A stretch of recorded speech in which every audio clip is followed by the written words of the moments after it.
Welcome, everybody, to a brand new episode live of Strong Style here on the Outlaw Nation channel, coming to you from the heart of Beverly Hills here in the Outlaw Nation studios. I am one of your co-hosts here, the Outlaw John Rocha. Hope you're all having an awesome Friday, and I'm joined, as always, from the man down there in Orlando, Aaron Turner. How are you?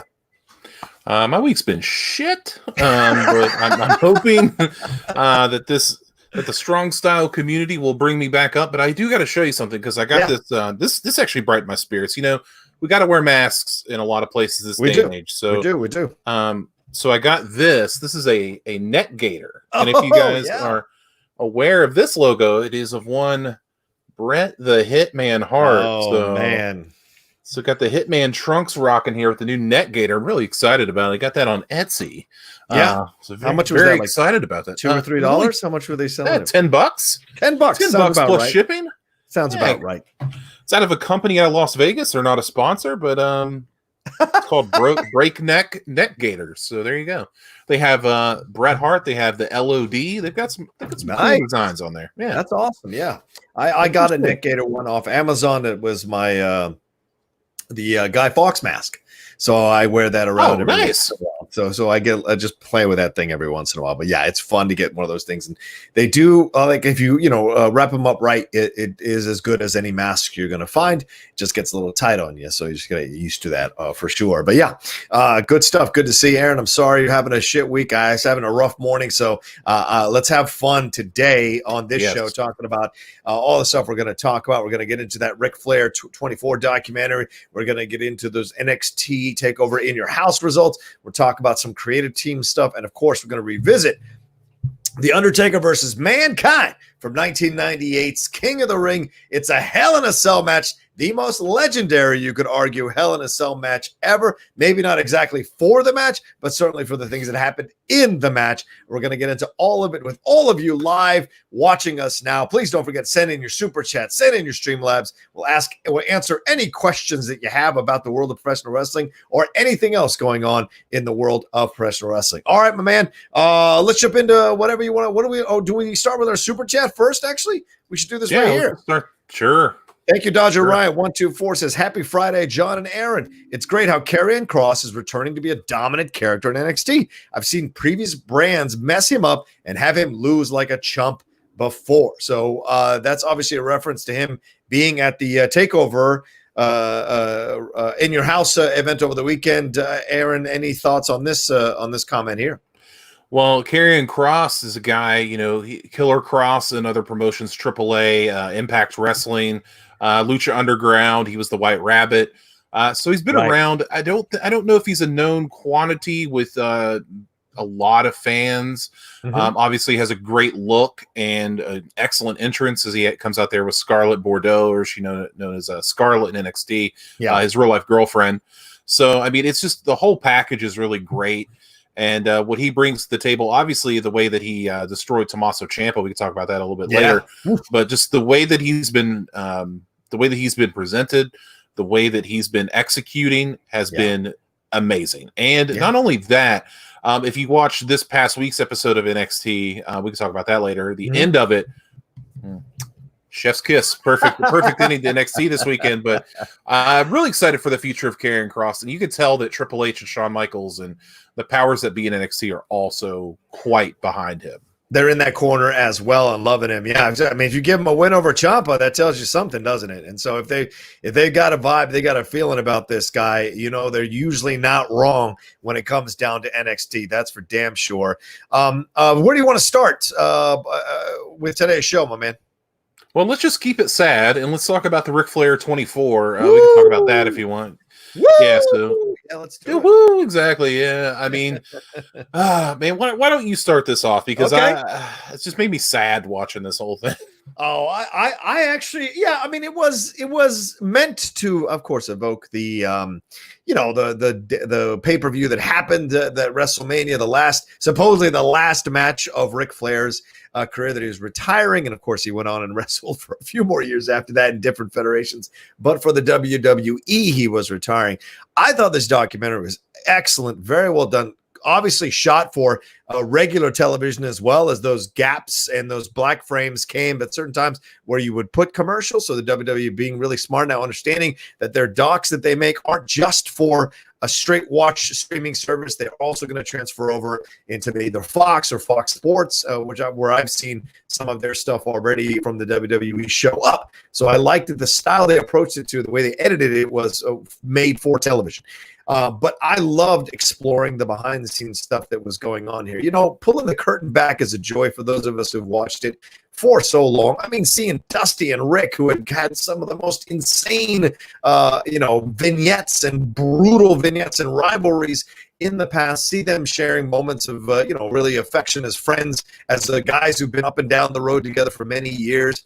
Here's Flair crying through this whole thing. Incredibly emotional guy. It's so mind-blowing to see the old man crying all the time now versus that guy back then in the 80s, and early 90s. And one of the heartbreaking things to discover throughout this documentary, which I thought was brilliant, was that it really did affect him when WCW and Eric Bischoff, who, as I get farther and farther away from the NWO, I hate more and more, or I kind of don't like more and more, for the decisions he made as a young man coming in there. You saw that it actually affected his confidence. Aaron, I was really surprised that in my opinion, the greatest of all time could have his confidence shaken by a young punk coming into a federation trying to tell him what to do. I was just really surprised because Hogan never went through any of that.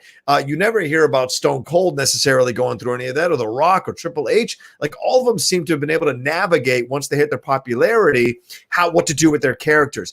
But Flair, he's a student of the business, right? He's one of those old school guys that is in service of who's ever in charge, as opposed to fighting for his place at the top of the pile. So this was fascinating to explore as well, seeing Triple H work him out in that ring. Aaron, it was kind of tough to watch some of that. Yeah, I remember watching I believe it was the Ruthless Aggression, that series that they had recently, when Triple H was talking about Ric Flair, and he said, you had to remind him during that time that, hey, you're Ric Flair. Yeah. And, he didn't believe it anymore. He didn't believe that he was Ric Flair, that he was this legend that could go out, and because he didn't feel like he could do it anymore. And, Ric Flair has always been an insecure guy. And it's like, you wonder why Ric Flair wore his knee pads on his calves. It's because he didn't like the way his legs looked. Yeah. It's not because it wasn't for any kind of practical function.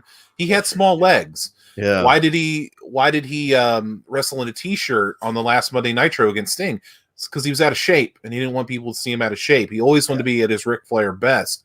That's just the kind of guy that he is. And to go back and watch this, it just reminds me, it's like I don't know, like, you're more of a Western guy than I am. It's like the Last Gunfighter. It's like, oh, we got to go to the last gunfight.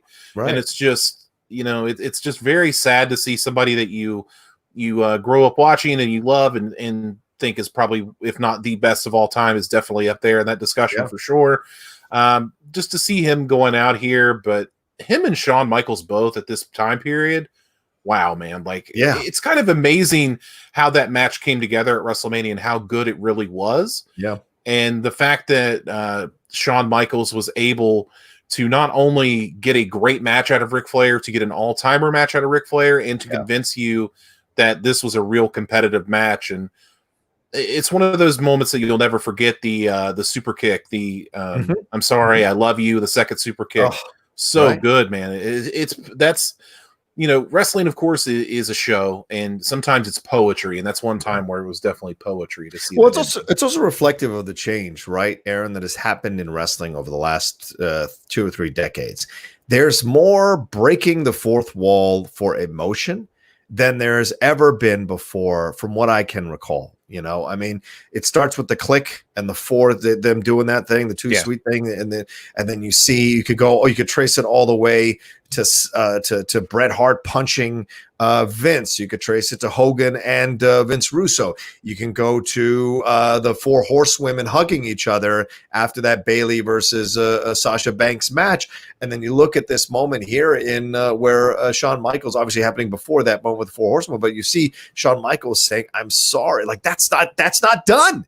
right? To see him doing that to a legend. How many legends have been retired before Ric Flair was retired and didn't have the person retiring him give him that kind of respect or honor, right? But then you see that picture in the documentary of Shawn Michaels at 15 or 16 years old, almost unrecognizable, holding that picture of that magazine cover of Flair. I mean, the fact that you have to retire your hero, like what a responsibility, and yet what a heartbreaking thing to do. And, Shawn said, I'd pretty much reconcile the fact that I was not going to be able to keep my emotions out of it. And you saw it come true after he gives him that super kick and counts the 1, 2, 3. He runs, he just puts his head right down and starts talking to Flair, and Flair's crying the whole time.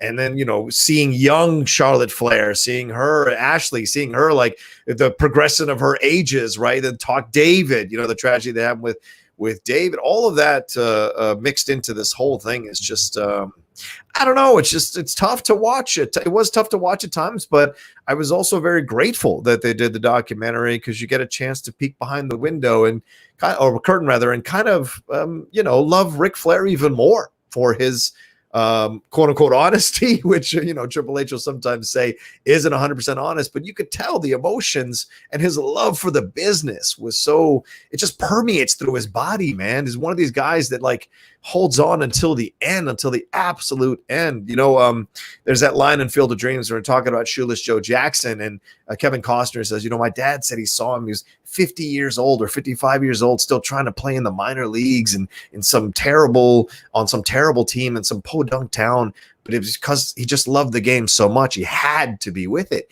And I think the same thing is true here with Flair. It's funny that you mentioned Field of Dreams and that Shoeless Joe Jackson comment, because I saw this thread on Twitter today, and it was like, it said, remember, like, show me a picture of an athlete that you never remembered played for a team. And it was like all of these pictures of like Patrick Ewing playing for the Seattle Supersonics. Oh, yeah. Hakeem Olajuwon playing for the Raptors. And I was like, oh my God, this is awful. And like Ken Griffey Jr. playing for the White Sox. It's like, oh God, I don't remember this, but I wish I didn't. This is terrible. But it was a really interesting thread. And that kind of reminded me of this 24 a little bit, like just hanging on for so long. I mean, like, how many teams did Ricky Henderson play for in the majors? And how many, geez, man. Like, how about Jerry Rice going to the Seahawks? Yeah, exactly. Like, I mean, come on. That one hurts. Yeah. It's just, some of these guys hold on too long. Some people leave early, and like a Barry Sanders, they leave early, and you just never get to see really maybe their full potential. But if you're going to give me this 24, the 30 for 30, and all the stuff you've done with Flair, I think it's time that we get a proper film as well. Like, let's do a film adaptation. We're going to do one of Hulk Hogan. Let's get one of Ric Flair. You got to at some point. Who's going to play Ric Flair? Who can play Ric Flair? Who can who can play profiling, styling, limousine riding, kiss stealing, jet flying. I don't know who can play this guy. A person that could do it in real life, and that would be Ryan Gosling. Get Ryan Gosling to play Ric Flair. Oh man, I would 100% believe that he could do that. Cutting those promos, I believe that 100%. That's actually a great idea. I hadn't thought about Ryan Gosling as Ric Flair. Book it. Chris Hemsworth is Hulk Hogan. Ryan Gosling is Ric Flair. Oh my gosh, it's a way to get your wives or girlfriends or boyfriends to go to the movie. Yeah, get it done, man. Get it done. I mean, we have a movie about Paige, for God's sakes. How can we not have a movie about Ric Flair? Ric Flair. That's a fair point. But what was so funny that also stood out to me here watching this, Aaron, was how skinny The Rock is in this particular stage of his career, because this is when The Rock has come out, is starting to get into Hollywood, and he thought he had to reduce all his size so he could look like a standard leading man, and how the dedication to it and how much he really lost weight. He looked like a regular skinny dude, and to see how massive he is now, it's a funny moment in time to think about The Rock's career at that time. Seeing all those people coming in to say goodbye to Flair on that Raw afterwards, Harley Race, all the people that rolled through there, Ricky Steamboat talking about him, his retirement speech as well, the Hall of Fame speech rather, all of that involved in this, and Triple H. I mean, nothing, dude. As long as I live, I'll never forget Triple H working Flair out, Flair apologizing, and Triple H goes, "Totally fine, it's totally fine. Like, let's work this out." Like, sometimes, for whatever Triple H you can say about him booking himself and things like this, like, he does care about certain people, and when he does, you can tell how much he's willing to, like, surrender himself to those people to help them because he loves the business so much himself. Well, I mean, while we're on the subject of Flair real quick, I got to tell my Ric Flair story because it's ridiculous. So I go to NXT a lot. The show's a Full Sail because it's right down the road from my house. Yeah. And, like during the infancy ages when Charlotte was pretty new in NXT, Rick was like her manager. Like he would be there a lot. So yeah. I'm sitting there, and when you go to NXT Full Sail, they have like these food trucks all around because it's a college as well. So right. Anyway, in the parking lot, I'm sitting there at this taco truck, and I'm sitting there like looking at the menu, looking to order. And this voice comes from behind me. He's like, "Brother, have you ordered yet?" And I turned around, and it was Ric Flair. What? And I was like, no, I haven't. But if you know what you want, like, you go right ahead. He's like, "Thank you, my dude. I'm pretty hungry." So he goes up there, and I let Ric Flair order in front of me. So that's my Ric Flair story. That I let him order tacos in front of me, but I've never got to like formally meet him. It's just like one of those happen meetings, like very cool. Why didn't you say? Why didn't you take a picture and shake his hand? Or I didn't want to be a mark. I did. Like, I try to pull myself back sometimes. Like, oh, don't be a mark. Don't be a mark. Yeah. And I just one of those things I just didn't want to do at the time. But it was very cool to see Ric Flair just being a guy and ordering tacos. Yeah. Woo! Give it a steak.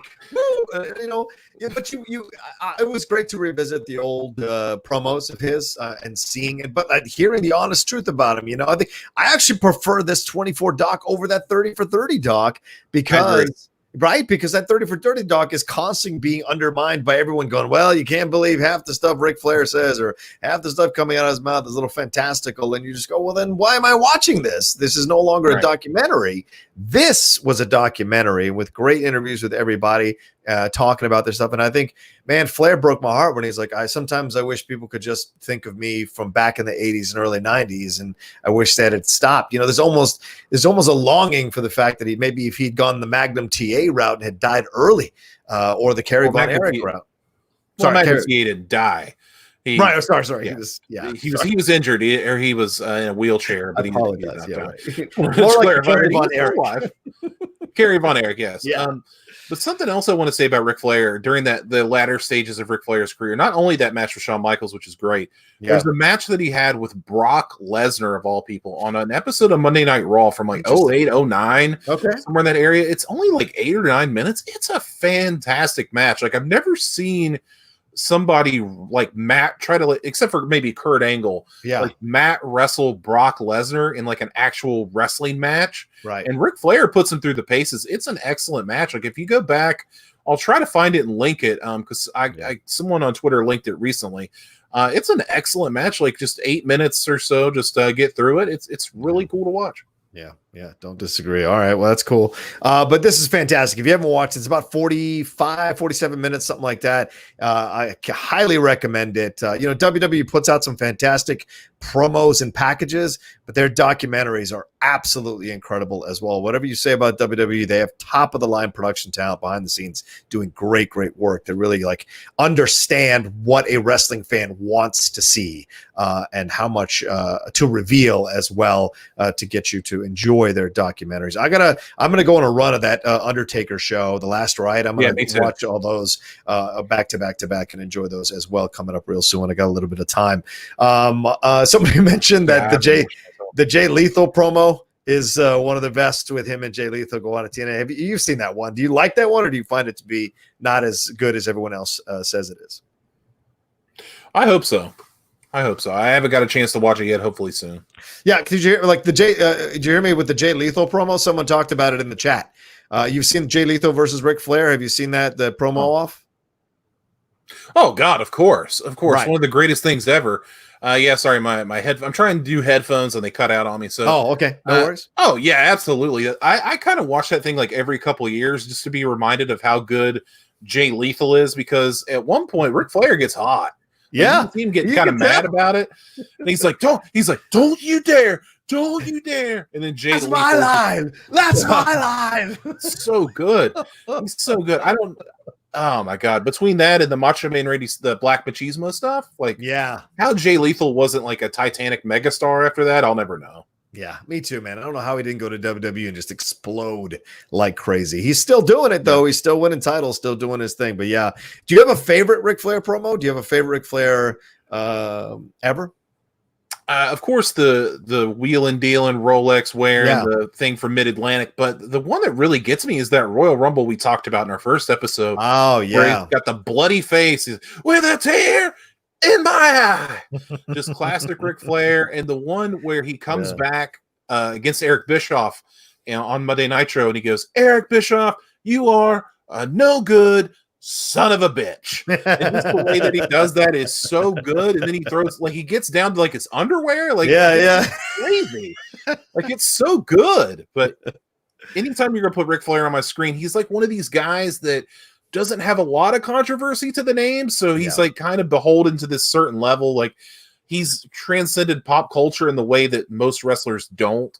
So when you talk to somebody, he transcends generations as well. Like, you could talk to, like, I talked to my dad. My dad told me that he used to go, when he was younger, he would go watch Ric Flair versus Bobo Brazil at the local armory. So I mean, Ric Flair transcends generations, man. Like, my dad, my grandpa, they watch Ric Flair wrestle. So pretty cool. I hope we get a Dark Side of the Ring that explores Flair and Bischoff. That would be a fun one. That'd be cool. I would like to enjoy that. I mean, we got the I like the Bash of the Beach one, and I'd like to see something there. Oh, no, sorry, the Vince Russo one. I'd like to see one there as well. That'd be a lot of fun. So there you go. All right. Well, anyway, watch it if you get a chance to watch it and enjoy that thing. Trust me, it's worth your time. All right, what are we on to next, my man? I think we got a super chat in there. Hold on a second. I think. That's what we do. From Samar, there we go. From Alex Tornai says, "Hi guys, what are your thoughts on Paul Heyman no longer running Raw? I find it incredibly frustrating that Vince just can't let someone else take over creative to provide better content." Should we jump into that story now? Yeah, just so happens it's the next thing we're talking about. There we go. It was announced that Bruce Pritchard would be taking over a creative team, and that the Raw and SmackDown creative teams would be merged to kind of streamline the creative process. Now, in my head, that eventually triggers me to say that this is a short-term solution to a problem, because we got COVID-19 still going on. Yeah, it's still out there, folks, believe it or not. Still right around the corner. But with them taping all of their shows and doing all their shows from the Performance Center, it makes a lot more sense to have everybody in one place and then on one frame of mind. If they're going to be in one place doing these tapings at one time, it makes a lot more sense for there to be one team, not two teams where nobody knows what the hell is going on. It does make a lot of sense to streamline this process. And the WWE made a statement saying that Paul Heyman would focus more on his on-screen character. Okay, but without Brock Lesnar, there really is no on-screen character, so I don't understand what the hell that meant. But it does make a lot of sense, because Bruce is the guy on SmackDown, the creative guy. So if you can have Bruce, who's already going to be there anyway, you might as well have him run creative for now. The big question becomes, all of these projects that Paul Heyman had, and people that he was pushing, people like Apollo Crews, people like Zelina Vega and Angel Garza, people like that, Aleister Black, another one that Paul Heyman was really pushing on TV. What happens to them? What happens to their pushes? Do they continue on the course that they're going in an upward trend, or do they get lost in the shuffle with this new creative team? That's the concern that I have. But I don't think this is a full-time solution for a lot of people that think that out there. I think this is just short-term until we get back to live events and some sort of normalcy with these shows. Yeah, which we're not far away from, unfortunately. You can see that the trend is to start putting these things out there for the public to actually come and witness. We'll get to NXT Takeover in your house in a little bit, but that almost was kind of a dry run for having people behind a plexiglass and what have you. But you sense that people want to come back finally and go. And what's sad is we're opening up quickly, but some of these states are having the highest number of cases California already had that, and a couple of states I think had that as well. So yeah, I mean, it's we're definitely going to make it's definitely coming quicker than we anticipated. So for now, this is the right move, and you're right. Down the road, once we can start doing full live shows again with fans in the audience, then I think they'll adjust to that as well and go forward. Right now, they're just trying to get as lean as possible, and I think you make a great point, Aaron. Everyone's there anyways. Why have two teams? Because that'll create some bitterness. Hey, why'd you take this long? You shouldn't take this long. Now we've got to cut our time, and it'll cause that all kinds of problems. So have one team doing it, knocks it all out. You move forward from there, and yeah, it makes sense. And Paul, Paul's always in and out. Paul's calling matches. Paul's a manager. Paul's a character. Paul's creative. It's wherever they need him, they move him around. They just know they need him as a piece right now. So he's in the mix for all the stuff that's coming. So yeah. May I just add, I know some people were talking about it in the chat, but I don't care about the plexiglass. It doesn't really bother me. I think it feels like a rowdy hockey match. It's weird when people are coming down the ramp and you see the plexiglass there. That's kind of weird. But like around the ring, it doesn't bother me at all. I have no qualms with it being around the ring. As a matter of fact, I think it's going to stay for the time being. Once they start letting fans into the shows, I think that will absolutely stay. For a little bit. I don't know about on the ramp. I just don't feel like to let people sit there. But yeah, I think around the ring, you're going to see that for a while. I don't mind that, actually. I like it too, man. I mean, it reminds me of hockey. And hockey, has plexiglass around to protect the fans and protect the players. But you can still get your point across about how you feel about somebody through that plexiglass. And as we saw at NXT Takeover in Your House, the wrestlers know how to play to that plexiglass or the people behind the plexiglass really well. So it's not a difficult transition. And it's a great way to just keep those germs in that area and have it go back instead of going necessarily all the way up and getting into the wrestlers' immune systems and what have you. So yeah, I'm down. I like that idea as well. All right, what do we got next, man? Well, real quick, I want to go back to one thing. Like, do you use? I'm sure you saw the stuff about Trump and the convention about signing waivers for COVID-19 and that kind of stuff. Yeah. And I saw earlier this week that NASCAR in Miami, they were going to let like 1,000 fans in to watch a NASCAR race. Yeah. Now, I have a question for you though. Like, if you were let's say it's like something you really wanted to go to, like, I don't know, World Series Game 7, whatever. Sure. And you are a big fan of whatever team is there, and you have to sign a waiver saying that if you get COVID-19, you can't come back. There's no recourse for you to sue. Right. And you can go to this event as long as this happens. Do you go? It's a good question. Because I don't think it's the same. I don't think it's comparable. To be honest with you, compare the Trump thing. But let's say my Skins are going to the Super Bowl for the first time in 30 years. We're going to the Super Bowl, and I got a chance to go. Will I sign a waiver? Yes. But the NFL isn't walking around without masks going, there's nothing wrong. We're all recovered here. Everything's cool. Don't believe those other people wearing masks. They're idiots. The NFL's not doing that. If the NFL was doing that, then I'd be like, screw you. I'm not signing the waiver because you said we're fine. And if we're fine, I shouldn't even have to be signing this waiver. So you can't play both sides of the fence, kid. And that's the way I look. That's the way I look at it, to be honest with you. If you have one side, and Trump's doing that. Trump's being like, well, I'm not wearing a mask. And Pence, they had that picture that they took down from the internet, but Pence went to the Trump headquarters and no one's wearing a mask and they're literally on top of each other while Pence is behind the doors, the glass doors, and they're all clapping and stuff. And it's like, see, they're just trying to convey that there's nothing wrong. Yet the cases are going higher. People are still dying out in the streets from this stuff, and they're still not enough ventilators around. So it's like all of that is still happening. So yeah, asking you to sign a waiver is a chump's way out. It's a coward's way out. Because if you say it's fine, then you better put your money where your mouth is. And if I get it from going to this convention, you better pay me. That's how it works. But the Super Bowl, it's another ball game, I think, in my opinion. Okay, fair enough. So you would go if it was a Super Bowl, but not if it's like they're playing the Eagles on Thursday night football. Hell no. Yeah.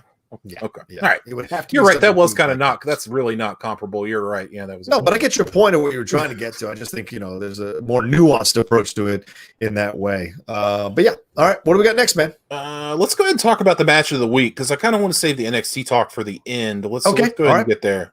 All right. So, King of the Ring, 1998. We're setting the stage here. There's not a lot of preamble to this. Mankind and the Undertaker had a big rivalry.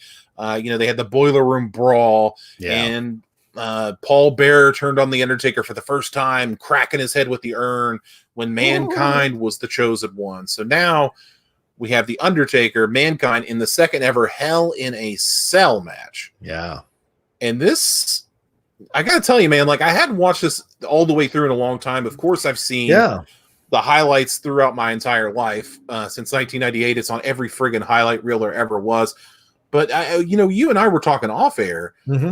Damn, like this really gets out of hand quite quickly. Mankind goes off that cell quickly. Yeah, Aaron and I were texting because I was rewatching yesterday in preparation for the show, and Aaron and I were texting back and forth about it, and there's so much to discuss about this match because you're right. Because that's the thing. I forgot that him getting thrown off the cage was literally within the first 5 minutes of the match, if not less.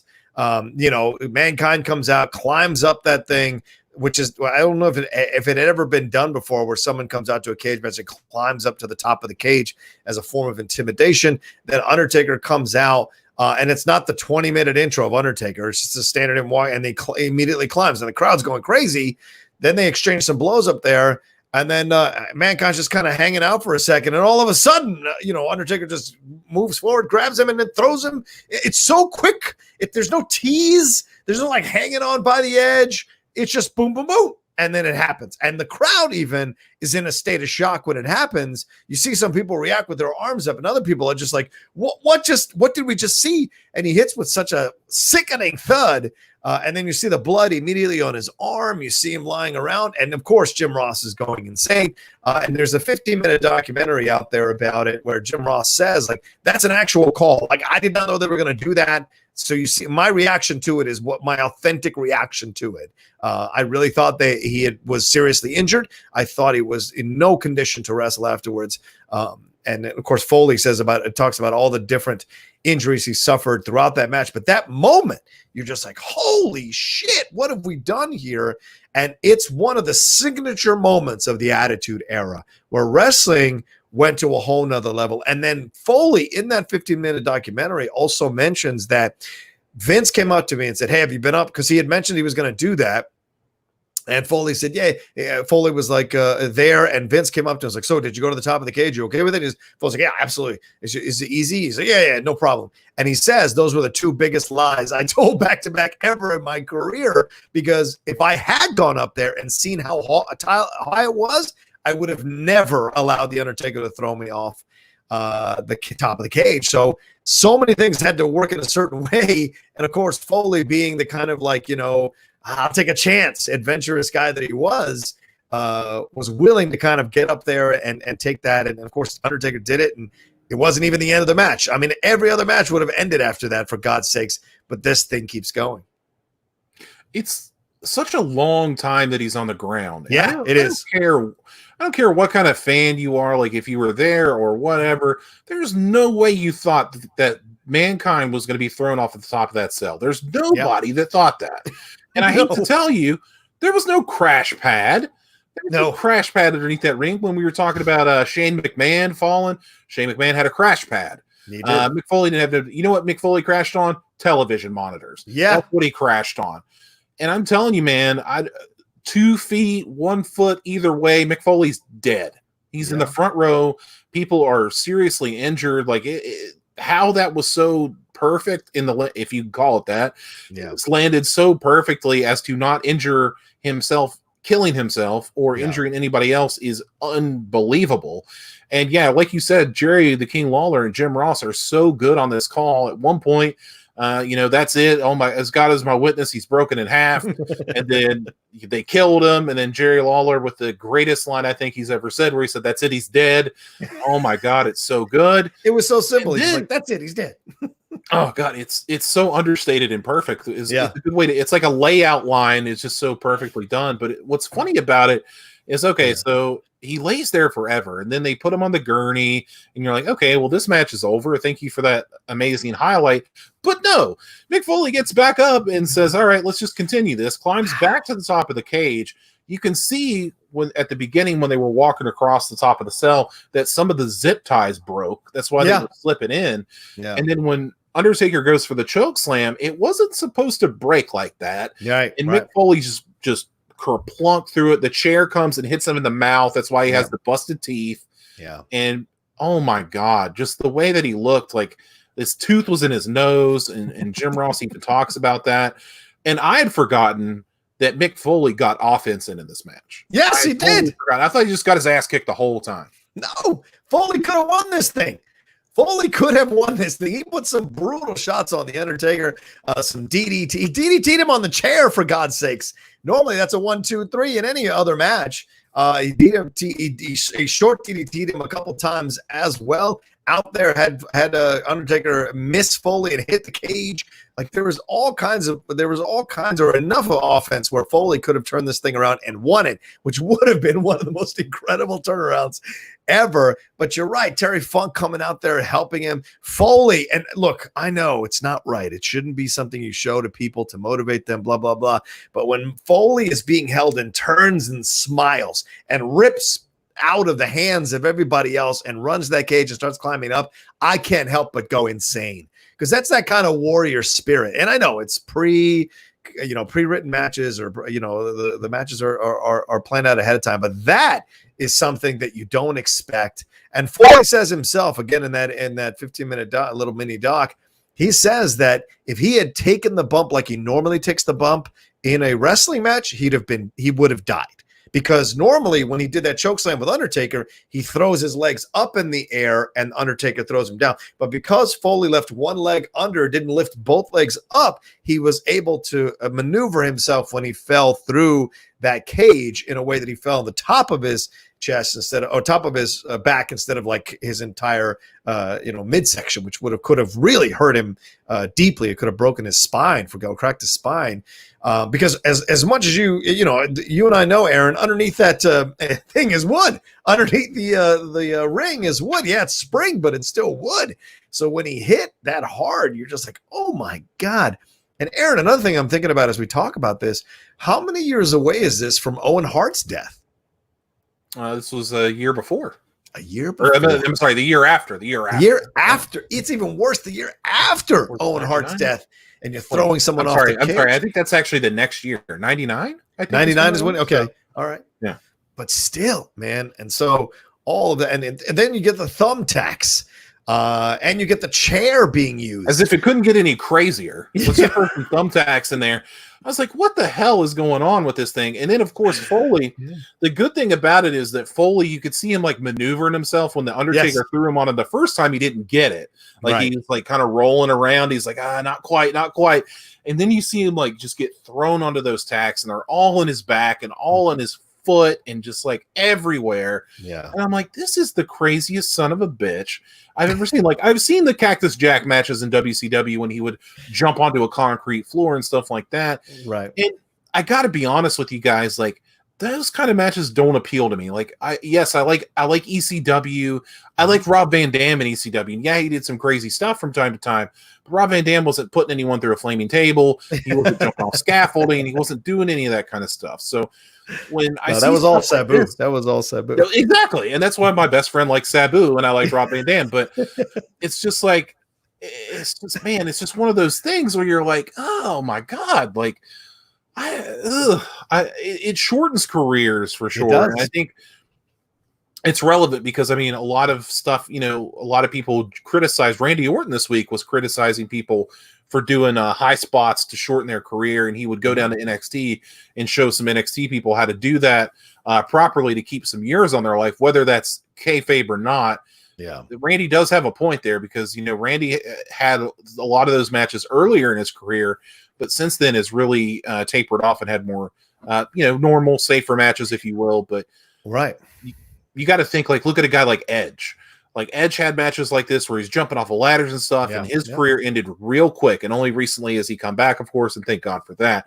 Yes. But a guy like Foley, even at this point, let's call it what it is, an out-of-shape 40-year-old man falling off of a cage is not the way to go, dude. It's just not. I agree. But I mean, God love him. It felt like he was, and he says like, I was totally knocked unconscious, revived. And it was a heck of a thing. And he says, I was just trying to mount some kind of offense. And he goes, if I could have just felt even slightly normal, I would have been able to deliver a better in-ring wrestling match around the two huge bumps that happened, but I just couldn't get it together enough. But he purposefully smiled when the camera went around him with that tooth. He goes, I made sure the tooth stayed in my nose the whole time, which I thought was so interesting, right? Because I thought he just didn't know it was there. But to hear him say, I knew it was there and I wanted it to be there for the image of it all, the long-lasting image of him smiling with blood coming out of his mouth and a tooth in his nose. And yeah, I mean, you can take anything you want. You can take New Jack off, on those tables from the top of that auditorium or whatever. This is something else completely, because like you said, there's no crash pad, and those monitors are not light. And he took that other hit. The other bump. Then the tag. He went on the tags 3 times. The first time Undertaker missed, then he rolled around the tags. Then he got Undertaker on top of him, or got him to do it again, like you said. So I mean, he really wanted to hammer the point home for the fans to enjoy it. And I love that Taker almost lost that thing, then turns it around, gets the tombstone on him, and Foley, which he mentions in the doc as well. He did that little mini kick right at the end of, or right before 3 hit, as a way of showing that he still had heart to fight through this thing. And he says, I purposefully did that to show that I wasn't done yet. So it's pretty incredible. And Terry Funk is really like the unsung hero of this match, man, because he adds that extra element to come out, because he's the hardcore king and he's out there trying to help Foley, and they've had their issues in the past, which Lawler alludes to, but he takes a choke slam from the Taker, literally choked out of his sneakers on there. And then when he carries Foley out at the end, pretty incredible. And Foley says, because they wanted to put him on another stretcher, he said, have I been on a stretcher already tonight? He didn't even remember if he'd been on a stretcher earlier, and whoever was there said, yeah, you were on a stretcher the first time, got off and came back. And he's like, well, then I'm not going out on a stretcher. There's no way I'm going out on a stretcher twice. That's terrible for my career. It's a bad look for me. I'm like, are you insane? Are you insane? But that's that pride thing, man. And it's one of the reasons why Foley became a success like he did, and is so beloved, because he was willing to go that extra mile, and he looked like somebody who was sitting in the stands watching the matches. So, I know Aaron is not always the biggest fan of these matches, but I got to give Foley props for this. This is what turned him into a legend. There's no way people are talking about Foley the way they do if it isn't for this match. And not only that, after all this has happened, I'll go through his injuries here in just a second, but he came out later in that pay-per-view. Yes, he did. Appeared in the main event between, I think, Austin and Kane, if I'm not mistaken. Yes. So he came back out again. It's like, dude, you couldn't kill this guy.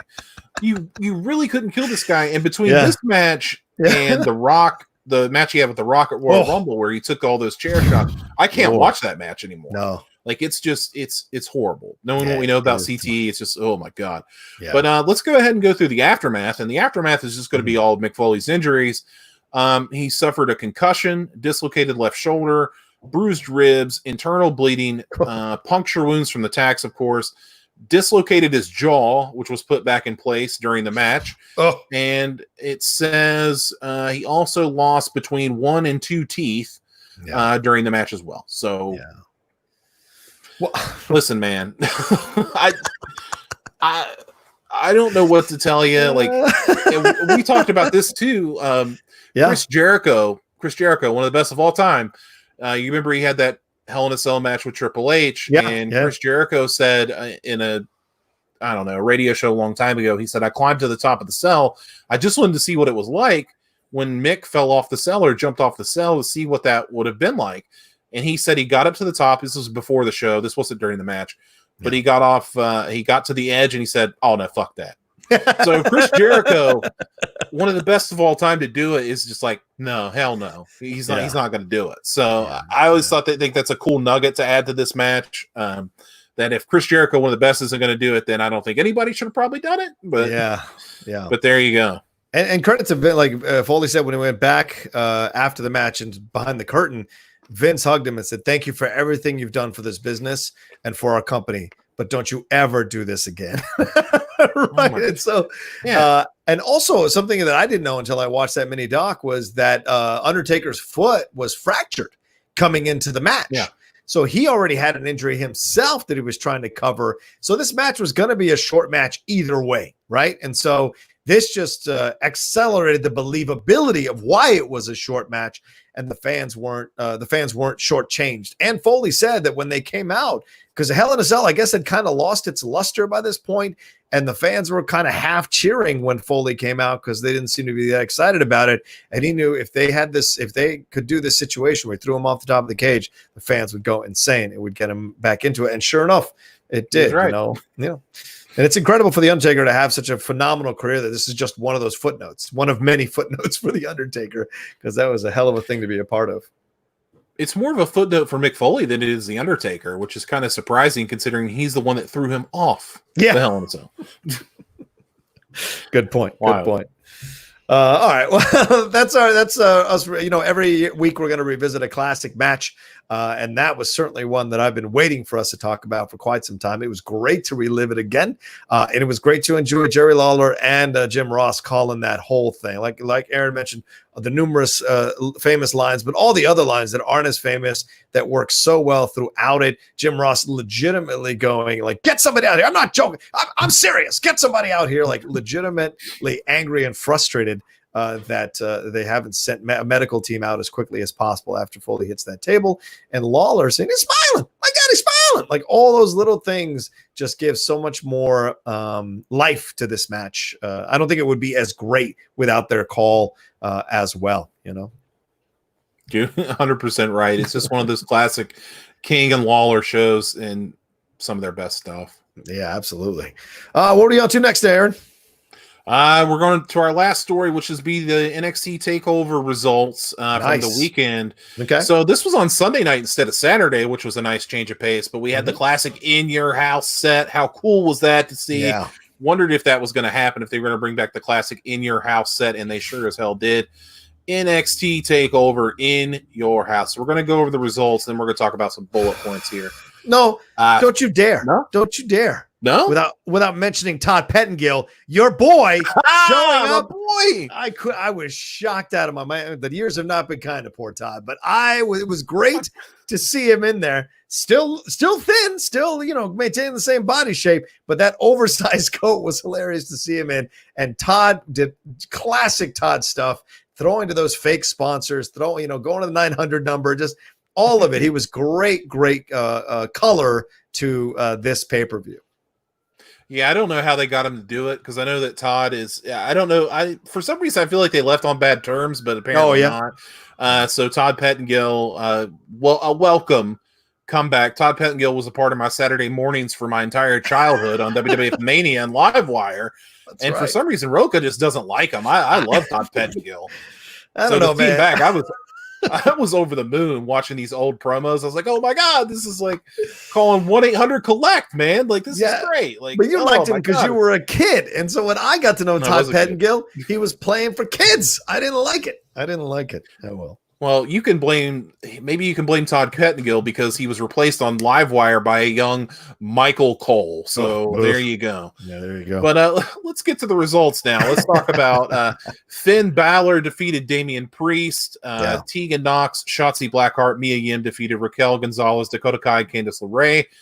Keith Lee retained his North American title by defeating Johnny Gargano. Great match. Karrion Kross defeated Tommaso Ciampa via submission, which was pretty much a squash. We'll talk about that in a minute.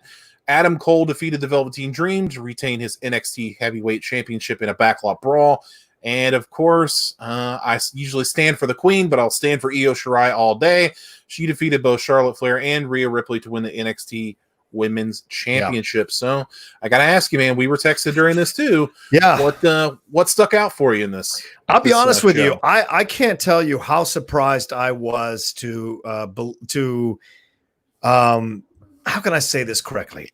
The match that I was talking about after this whole pay-per-view is over was the match I almost fast forwarded through, and that was Finn Balor versus Damian Priest. Oh, man, that's a good one. I did not expect to like this match. I thought it was going to be one of those filler matches. And I can't believe that that's the match in my head that stood out the most out of this pay-per-view. Really was just surprised at how well they both wrestled, the great chemistry they had. And Damian Priest just, this is a kid that's it's so funny that Finn Balor is now in this position of putting young kids over. Even when he wins, he's essentially putting that kid over because he took so many hits from Damian Priest, and Priest delivered some.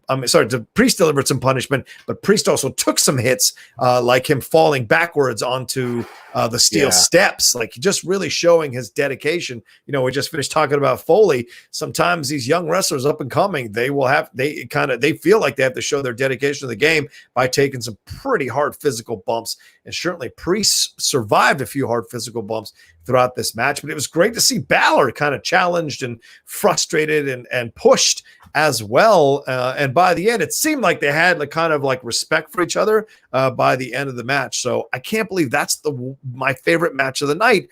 I fully expected it to be one of the other matches, but this is the one that I thoroughly enjoyed as a pure wrestling match.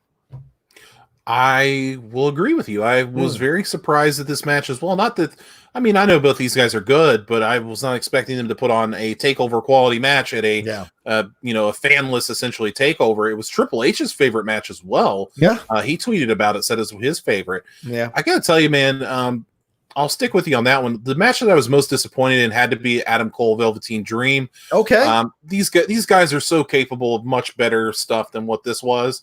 You know, you're kind of handcuffed by the whole backlot brawl thing. There's only so much you can do with that. But with Adam Cole being essentially the golden child of NXT, Velveteen Dream being a very popular wrestler as well. Yeah. A lot of people thought this might have been Velveteen's night. And then you see the backlot brawl. Yeah. And then now you're seeing some backlot brawl, and it's like, I don't really want him to win that way. And then you get, Dexter Lumis in there, and like this crazy weird, he kidnapped Bobby Fish and Roderick Strong. Yeah.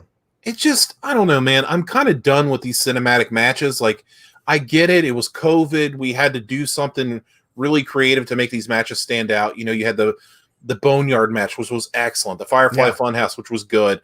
The one final beat between Gargano and Ciampa, which was fine. Yeah. Then you had the one that AEW did, the Stadium Stampede, which was fun, but ultimately too long. And then you had this one, which I thought was ultimately too long, and I thought it was the worst out of the bunch. I just could not connect to this match for some reason. Adam Cole is one of my favorite wrestlers. Yeah, I love Velveteen Dream as well.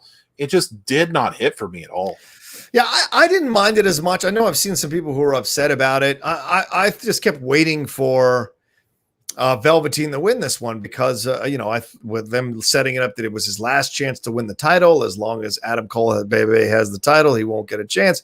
I thought for sure he was going to take this thing. And then in the end, it went the other way. But the way it went the other way, though, I think saved the match. For me, the brutality of the ending was incredible. The two times they switched where one would jump off the top rope outside and get the super kick in the face, I thought that was cool. Having the Undisputed Era come in the car, it seemed like that, you saw that coming a mile away, and it worked effectively until, of course, that other wrestler came out and threw them in the trunk like you just mentioned. So I didn't hate it as much as other. And look, Adam Cole taking that bump onto a car and shattering the windshield was pretty crazy. Right? It was pretty hardcore, and you could see the blood was already coming out of his arm. So no matter how fake that windshield might have been, the cuts were real. And then the way it ended, I just thought to kind of save the match. But I get it. I would have liked to have seen them fight, in the ring, in an actual ring inside the arena. This is or a live version of this, which of course this was filmed, so not the same thing. I think you're working on with two guys who are not at the AJ Styles Undertaker level to make it as smooth of a storyline throughout the cinematic match. So I think that worked against them. But all the elements were there for this to be a pretty awesome match. It just kind of underwhelmed for a lot of people, unfortunately. And now we don't get Velveteen winning the title, and who knows what happens to Velveteen. He just sits there as an also-ran until one day he can challenge for the title again. But I just don't understand why he doesn't win the title, because I don't know how this helps Adam Cole to win this match at all. It just doesn't make any sense to me. Well, if you watched NXT from this week, we know where this is going. But okay. I saw in the chat that EY Geekness was talking. I believe it's EY Geekness that was talking about the Money in the Bank. Oh yeah, I'm sorry. Yeah, the Money in the Bank on the roof. Yes, that was fun too. I enjoyed that a lot. That was a fun cinematic match. But I'm just kind of over him right now. Like, we've got a little bit of fans in there now. We don't need to do this crap anymore. Yeah. Like, let's just You guys have pushed it too far. You've had like 5 cinematic matches. Let's just push it off. Like, we don't need to do that anymore. So let's stop doing that. But yeah, I like the Dream coming out as Negan. That was kind of cool. Oh my God, it was awesome. Right? Wearing the Hulk Hogan like version of the jacket. That was pretty cool. I like that.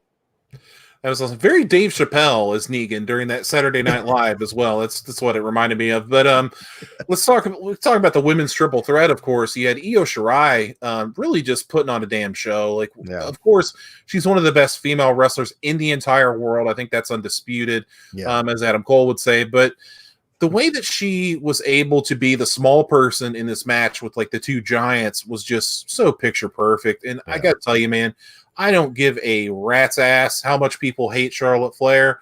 She was gold in this match. Dynamite in this match. Absolutely. She did everything that she was supposed to. She got Rhea over. She got Io over. She did her job as NXT Women's Champion to put this in a position to go forward. And I just really take my hats off to her. I've always liked her. I've always been a fan. I like her work. I like what she does. And I just don't understand. I get it. She's being pushed, but she's earned it. She's that damn good that she needs to be put in that spot. So that's just how it's going to be. But take nothing away from Io Shirai jumping off of the house, doing all the backflips. Like, she's just on point. I love her so much. Yeah, but then she almost killed Rhea. So that was kind of scary at the end. That final moonsault. Yeah, she's got abs. She'll be she's got abs. Rhea went to the hospital afterwards. They checked her out, and she said she was like 3 hours later. She tweeted this funny animated GIF from SpongeBob SquarePants, which I thought was really funny. But I mean, it looked kind of dangerous. Both the Damian Priest and Io Shirai hitting that last moonsault onto Rhea and hitting her neck with her knee was pretty scary as well. I rewatched it a few times and I was like, oh my God, how are you not dead? How is your neck not broken? So it speaks to the conditioning of some of these athletes and what they endure and can take in terms of punishment on their bodies. But yes, shout out to Io winning this thing. They had a big old celebration. It does suck not to have fans, man. You know, no matter how much, right? And no matter how much stuff you drop from the rafters, it isn't as fun without the fans there to celebrate as well. And you're right, Charlotte was incredible in this match. I mean, did everything you're supposed to do, got real close to winning this thing, put everybody over, took their best shots. Rhea was good as well, as standard good match from Rhea. And in the end, it was a nice call where it looks like Charlotte's going to win this thing with a submission over Rhea, and then Io steals it. And the way she steals it, and Charlotte couldn't uncoil her legs from the figure 4, I thought was brilliant. That's a perfect way to end that match and give her the victory, and not have it be a cheap way to win either. And so shout out to her for that match and for her winning it. I agree. I hear you.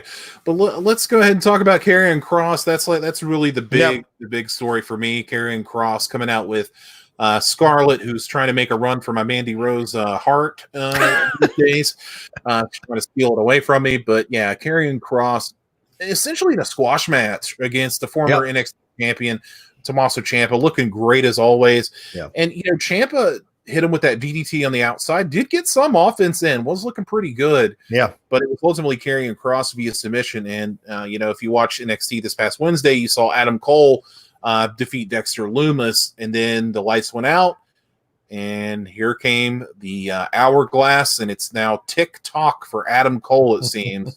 It looks like Karrion Kross is coming for Adam Cole, which will be one hell of a banger because they're 2 heels, man. Yeah. 2 heels going at it, and it looks like they're going to roll with Karrion Kross to go all the way this early to be the NXT champion, which a lot of people are not pleased with.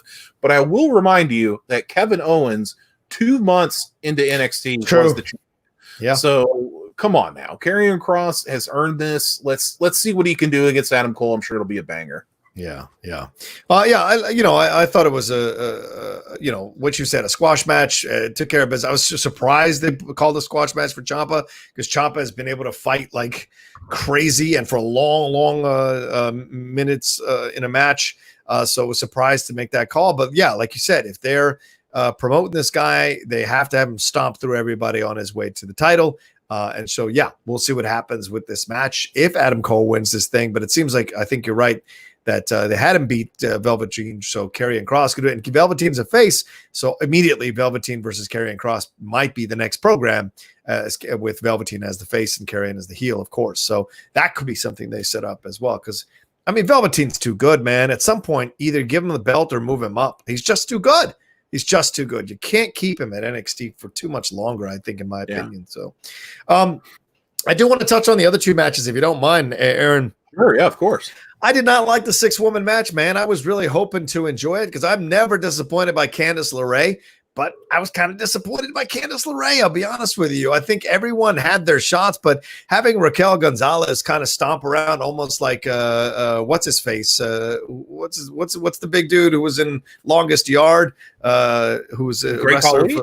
The Great Khali, like kind of stomping around like the Great Khali, really kind of ruined the rhythm of the match for me. If she was a little more,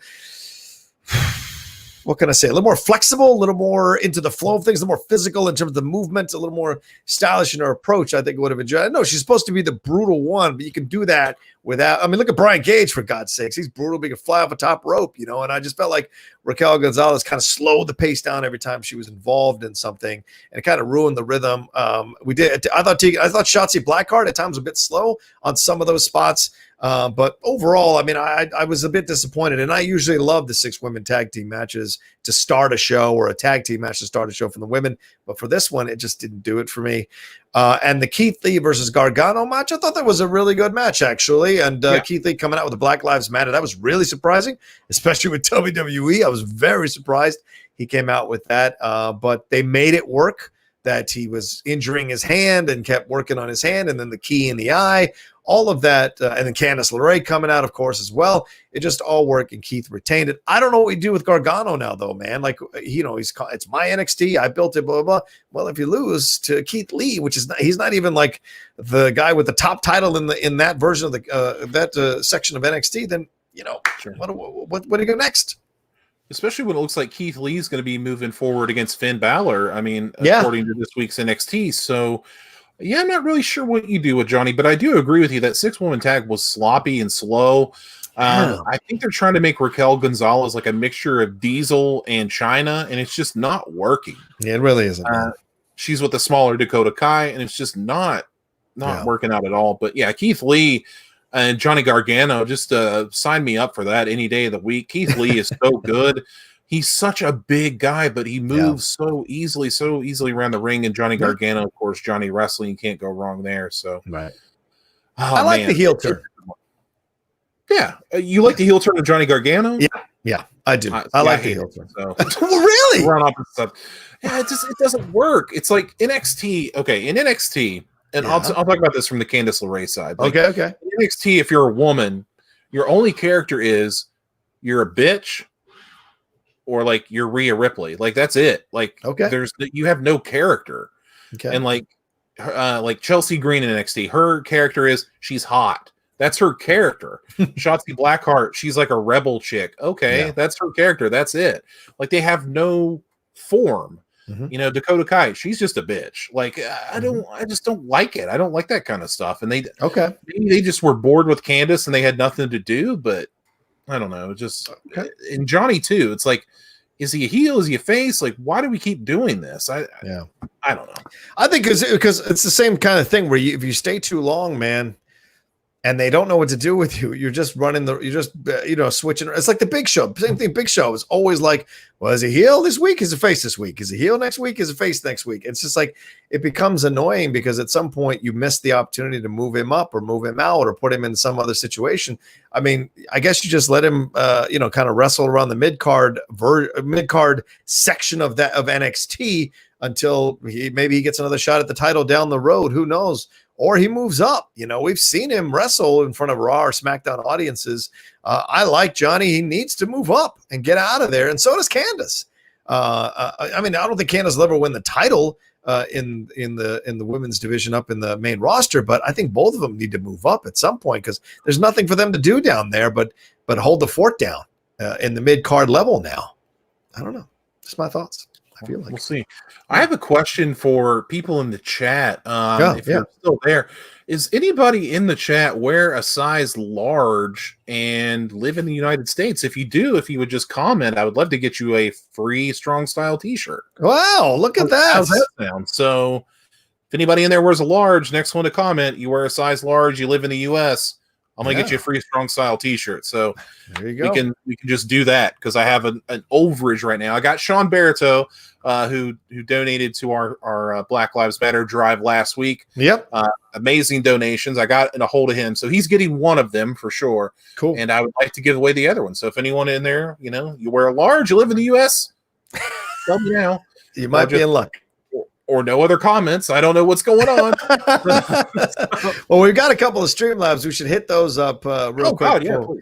Jim Sandelin donated. He said, Howard Stern talked about using the clip of Dustin Rhodes as Gold Dust. I hope he can go on the show and promote AEW in the future. # Baba Booey. Did you hear about this? Yeah, I did hear about that. He was talking about the character of Gold Dust, and he had to figure out, like, this Gold Dust still around? And Robin told him no, he's in AEW, and he's like, and he said, what's AEW? And she said, some backyard wrestling federation. So I don't know what that whole thing was about. Just ignorance is bliss, but hopefully we'll see Dustin on there doing stuff. Yeah.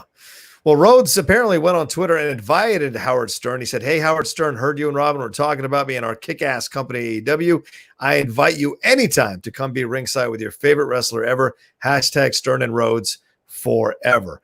Who knows if Stern will take him up on the offer. It says over here in the Pro Wrestling Sheet, but we're guessing members of his Whack Pack would love to make their return to pro wrestling. Oh, yeah, referencing Beetlejuice, who was in WWE for a little bit, that's for sure. So, yeah. All right. Let's see what else. We got another one here that came through from Hill. Nellums Hill, good to see you. This Hell in a Cell was a perfect ending of the Taker-Mankind feud that had been going on. Also, when you get to it, the Backlot Brawl match at In Your House kept giving me flashbacks of the end of Rocky V. Oh, yeah, with Tommy the Gun versus Sylvester Stallone, Rocky Balboa out there for sure. Let's just not be reminded of Rocky V at all. If we don't have to. Let's not do that at all, actually. Oh, well, Jim Sandlin responded here. Yes, large. Jim Sandlin says it's a large. I see a few. I see Thomas Stinson in there said he'll take one. So if Thomas, you're in the U.S., I will hit me up on Twitter. It's down there, and I will get you a shirt, my friend. There you go. I didn't. If it had gone the way it went in Rocky V, I would have enjoyed it. I mean, that's the only best part of the movie is when they're fighting at the end. You knocked him down. You try knocking me down now. I like that the sequence between them, and they go at it, and my ring's outside. I like that sequence. It's the only reason worth watching. No, sorry. It's terrible. It's really terrible. All right. I don't see any more Streamlabs or Super Chat. What were we going to say? Sorry, Aaron, I cut you off. What were we going to say? It's just really bad. Like, Rocky Balboa really redeemed that entire franchise. And so Rocky V sucks, and it still sucks. But you should check out the 30 for 30 on Tommy Morrison. It's excellent. Yeah, that's true. That is actually, and sad as well, dude. Extremely sad. Let's see. Is there anything else we should talk about? I feel like there's not much else going on in the world right now in terms of professional wrestling. So I think that's a good place to stop. What do we got going? What's our match of the week next week, Aaron?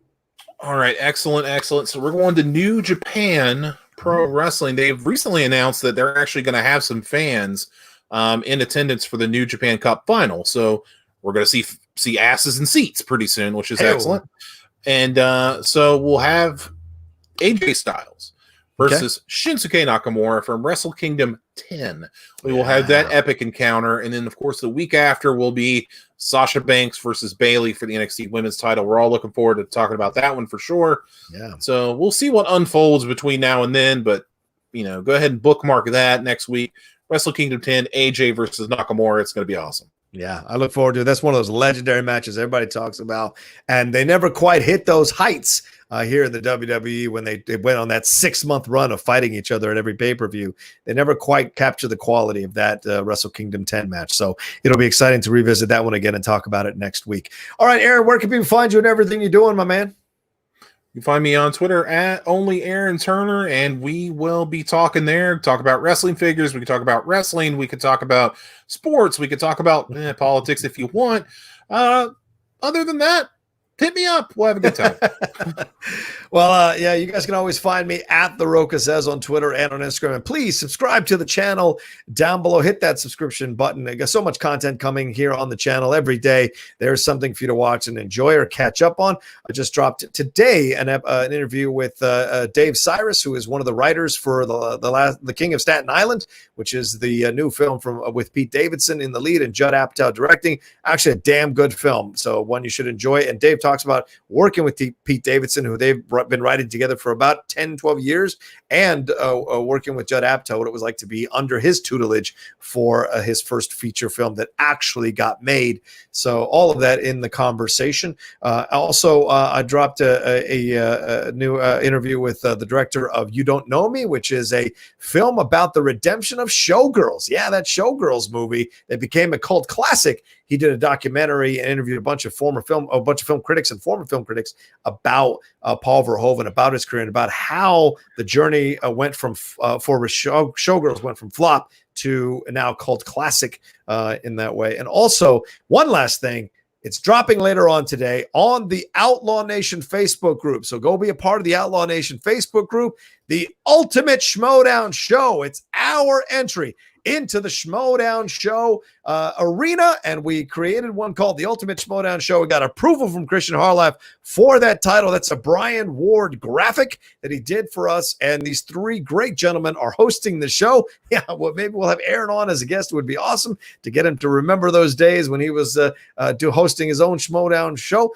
John Barr is a part of this thing, Colin Morris, and Amrek Bagal, all three of them, and Bagal coming in from England. So we have to, schedule around, but they're recording today. It's going to be dropping later on today on the Outlaw Nation Facebook group. And they're going to talk about all 5 of the incredible matches that happened this week in the Schmodown. All right, that's it for me. Love to all of you. Thanks so much for all your super chats and your Streamlabs. Have yourself a safe and healthy weekend, and come on back and see us live on Friday for a brand new episode of Strong Style.